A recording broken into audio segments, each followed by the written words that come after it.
Laju sedimentasi di dalam Teluk Kendari setiap tahunnya terus meningkat, bahkan tingkat pendangkalannya sudah mencapai ambang kritis. Berdasarkan informasi yang disampaikan petugas administrator Pelabuhan Kendari, kedalaman mulut teluk saat ini tinggal sekitar 18 meter hingga 20 meter. Sedangkan kedalam di sekitar Pelabuhan Nusantara tinggal sekitar 6 hingga 8 meter. Menurut Kepala Administrator Pelabuhan Kendari, Irianto Dahlan, pendangkalan Teluk Kendari ini belum mempengaruhi aktivitas pelayaran di Pelabuhan Kendari. Namun bila laju sedimentasi ini dibiarkan, maka aktivitas bongkar muat untuk kapal yang berukuran besar akan terganggu. Meski demikian, persoalan pendangkalan Teluk Kendari merupakan kewenangan dari pemerintah kota, sedangkan ATPEL hanya memiliki kewenangan mengurusi penerbitan izin bagi kapal pelayaran. Dermaga di depan sini mulai dangkal apa segala macam laporannya resmi, ya mungkin kita antisipasi.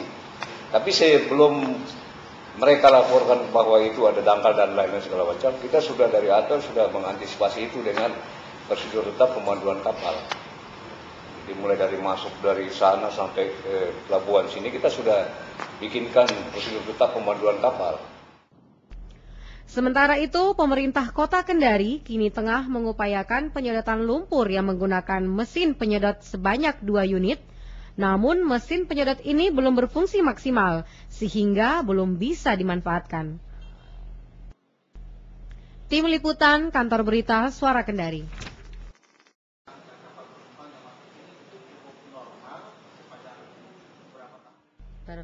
Pelabuhan Nusantara yang terletak di sekitar Teluk Kendari hingga kini masih berkontribusi besar terhadap perekonomian masyarakat.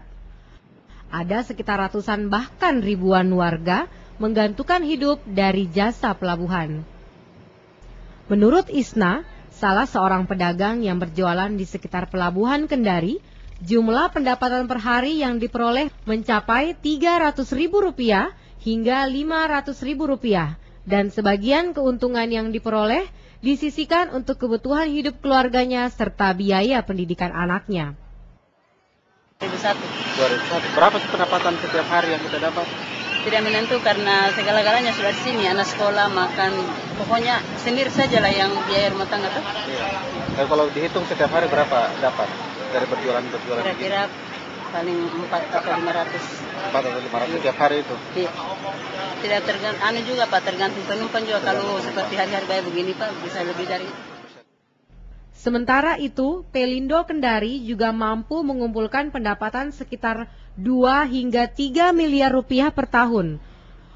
Khusus dari pungutan retribusi masuk pelabuhan saja, setiap bulannya Pelindo Kendari berhasil mengumpulkan uang sekitar 80 hingga 100 juta rupiah. Belum penyediaan jasa berlabuh, bongkar muat, dan beberapa penyediaan jasa layanan lainnya. Untuk setiap tahunnya, Pelindo Kendari akan memperoleh pendapatan sekitar 2 hingga 3 miliar rupiah. Segmen yang kita usahakan itu jasa pelayanan kapal, jasa pelayanan barang, terus rupa-rupa usaha. Yang mana itu jasa pelayanan kapal itu terdiri dari 4. Jasa labu, jasa tambat, jasa pandu, jasa air. Artinya semuanya itu kita harus siapkan. Terus jasa pelayanan barang itu kegiatan yang dilakukan karena muatan kapal, barang. Barang itu yang kita pungut dari situ atau yang disediakan dermaga otomatis, terus disimpan ke lapangan atau ke gudang. Nanti dari situ dilakukan itu kegiatan yang dilakukan oleh PBM. Jumlah pendapatan yang diperoleh tersebut diyakini akan semakin berkurang akibat laju sedimentasi teluk yang terus meningkat. Sehingga arus lalu lintas angkutan barang khususnya yang berukuran besar tidak bisa lagi masuk ke Pelabuhan Kendari. Tim Liputan Kantor Berita Suara Kendari.